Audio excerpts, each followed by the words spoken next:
Hi, I'm Jessica Salaji, publisher of thegeorgiavirtue.com. We're so excited to offer a compilation of videos this election season. The TGV Candidate Spotlight Series is an independent video feature produced with one goal in mind: providing voters with as much information as possible before they head to the polls. There's no agenda, we don't make endorsements, and we aren't beholden to any giant media corporation. The series is produced thanks to our advertisers and the generous donations made to the TGV Sunlight Fund and communities we cover.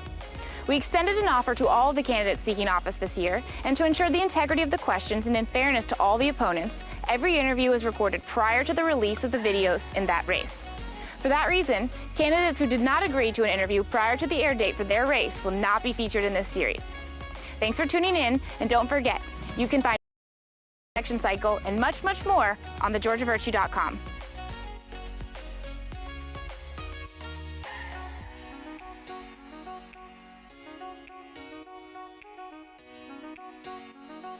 Today we're chatting with Nick Newkirk, who is a candidate for the Bulloch County Commission in District 2C. Thank you so much for sitting down with us. Thank you for having me today. Why don't you just start off and tell us a little bit about yourself and your family and your history in Bulloch County. Okay. Name's Nick Newkirk, running for County Commissioner 2C. Been over in the county since '03, since I married my wife. We have 4 kids. Originally from Effingham County, born and raised over there. Remember when Highway 21 going through Rankin used to be a 2-lane paved road. And I saw the growth over there early, and whenever we got married, it was time for us to get out. My wife April's originally from Guyton also, and we needed to get out and get back to that small community feel that we have over here in Bulloch whenever we first moved over. We got 4 boys. The oldest is 17 at Statesboro High. The second one is a freshman at Portal. We got a 9-year-old at Brooklet Elementary. And then we have a 4-year-old that we keep at the house most of the time. They're all in different schools, and we feel like that was the best opportunity for them, even though it doesn't fit the mold of just sending your kids to one school. We got one at Statesboro High, Portal, and Brooklet, and we did that because we felt like each kid needed a different service that those schools provided. And I want to continue that whenever I do get in, of just not fitting the mold and rushing everything through, that we do want to try to focus in individually. I have 2 businesses that we run. I do Crazy Nick's Inflatables. I've been doing that for 15 years. And I'm getting ready to open up a pizzeria shop in Brooklet, hopefully in the next few months. Other than that, that's pretty much it. My wife is a consultant for a school district. She does education consulting. We've been married since '03. I think that's pretty much it.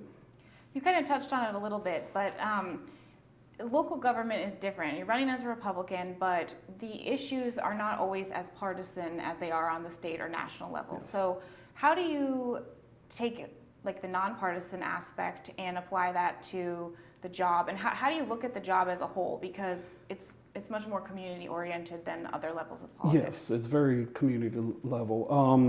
I think the main thing is right now is it seems like the county commissioners aren't listening to the people right now. And I want to bring that back to the people. It's a lot of responsibilities. You got to vote on budgets, taxes, leadership at different committees that they have, the people they appoint. So it's a lot of work, but I think you got to start listening more to the people. And I think right now they're just rubber stamping everything. And I think we got to take the time to bring it back to the people and listen to them and go from there with that. This is probably a loaded question, and it's different for everybody, but what would you say are the 3 most pressing issues for Bulloch County right now in 2024? I think the big thing right now is the budget and the taxes. Obviously, we had the close to a 30% tax increase last year. And I think people are kind of nervous that there might be another one, where there's some of the hints that some of the commissioners, and I went to the budget workshop a couple of weeks ago, and it was just constantly, we need this, we need, all the people were talking about the buildings are in such disrepair, we got to need this here, need that there, and it's just constantly the people of Bulloch County. I know they're great and they do a great job, but sometimes we got to say no. And unfortunately, I think we're at a time now, especially after the $10 million budget increase we had last year, that we got to pull back the reins a little bit and say, hey, we got to use what we have, and let's go from there. The budget's one of them. The growth is obviously a big thing right now, because they seem like they're rubber stamping every development that comes through. We got that, and then also the The third thing that we need to really focus in on is the transparency. There's no discussion at all during the meetings. Whenever they bring up the motion, they bring the motion up, they second it, and then it's immediately voted on. There's no discussion up there. They do ask questions a little bit before, while they're talking about it, while they're being presented, but there's no discussion. There is meetings going on before the meetings take place that the commissioners and the county manager are having smaller group meetings to discuss and answer all the questions. We need to stop that. I know that's not illegal, but that's just something you don't need to do. That needs to be taking place in front of the people of the county. And we got to get back to doing that kind of stuff. Open it up, town hall meetings, we got to open it back up to the people. Going back to the issue of growth, kind of to touch on planning and zoning, because that's an appointed board that's appointed, the members are appointed by the commission. And they're supposed to make recommendations on, variances and projects that come before commissioners. But there's a fine line there, right? Like you don't have to listen to the Planning and Zoning Commission, but you're taking recommendations of them and staff, and you're supposed to take, a holistic approach. So how do you balance having this board of planning and zoning people who are supposed to vet these projects, but you're the one that's ultimately accountable to the people? How do you balance that while also not telling people they can't do things with their property? I do not want to tell people what they can and cannot do on their own property.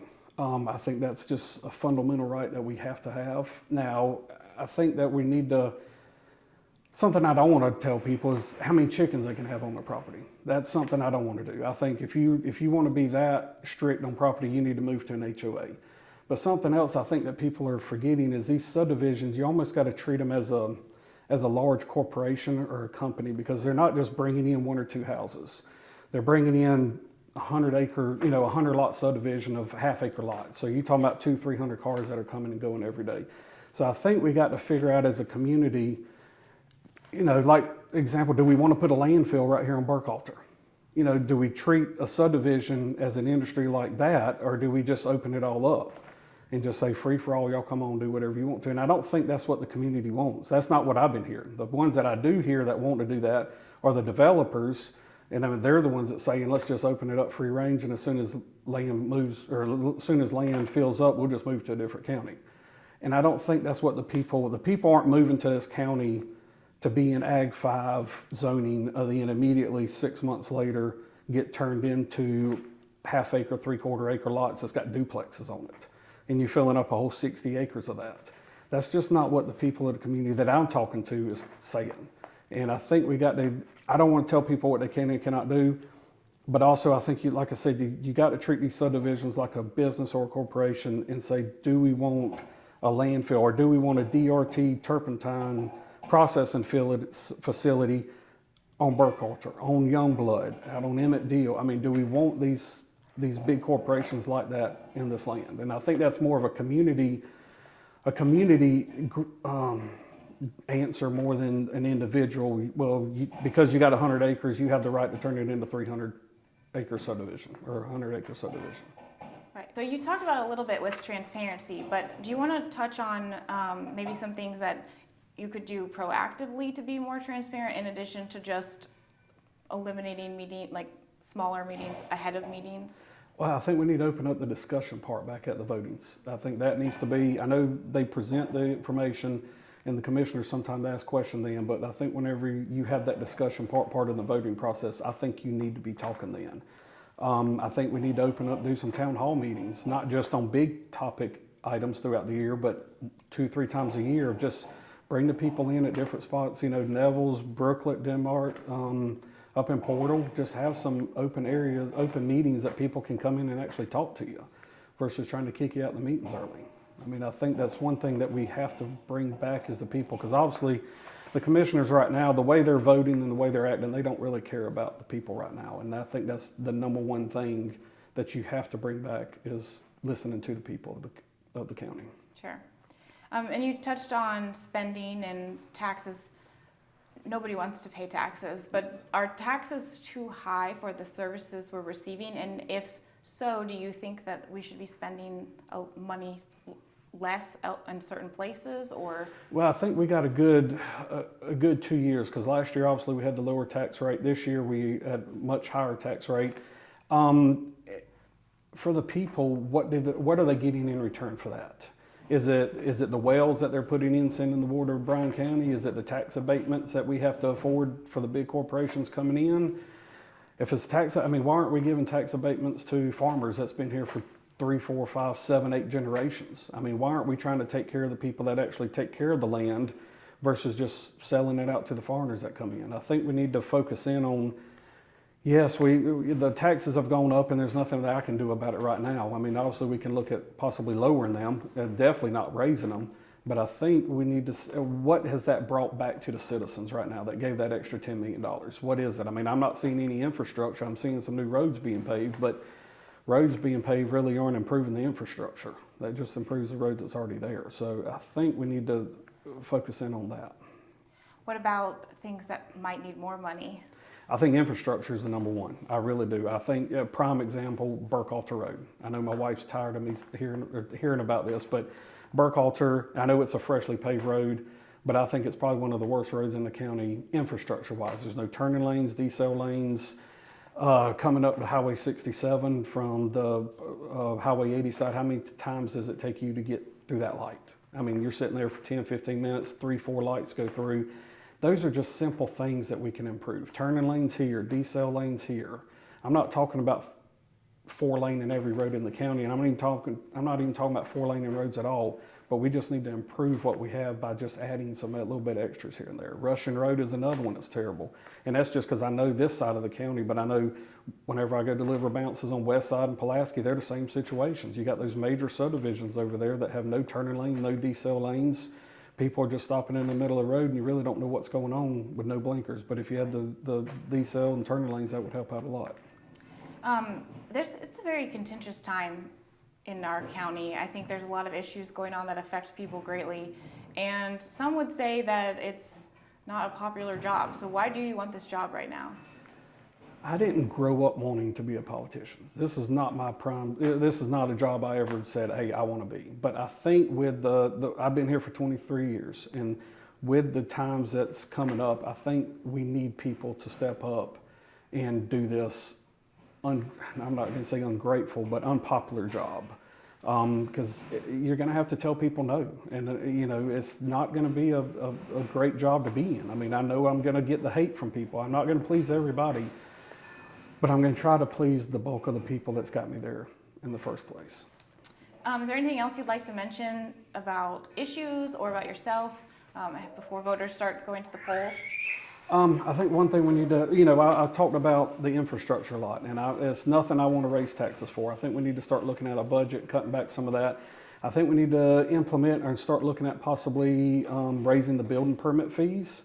Possibly impact fees, stuff along those lines, because those are the people that are actually costing the taxpayers money right now with the infrastructure, and we're not getting anything from them right now besides just houses coming in. Now, obviously, they're the ones that are costing the money right now. So I think we need to see about possibly doing that, implementing some new fees along those lines for the developers. I think one thing we also need to do is looking at term limits. I think that's something we really need to look at. Most of the county commissioners that's up there right now is working on their third term. Some of them are longer than that. I think 2 terms is enough and get out. I think we kind of need to rotate the new blood in there, and I think we have the blood that needs to get out right now. So I think that's one of the big things that we need to work on. Where can people learn more about you or reach out to you? If you can look on Facebook, Nick Newkirk Commissioner 2C. Also, I have a website, nicknewkirkcommission.com. My phone number's on there, email's on there, so if anybody wants to reach out, talk to me. If I need to come meet people, just give me a call, and be more than happy to go out there and talk to them. Great. Thank you so much for sitting down with us, and good luck. Thank you.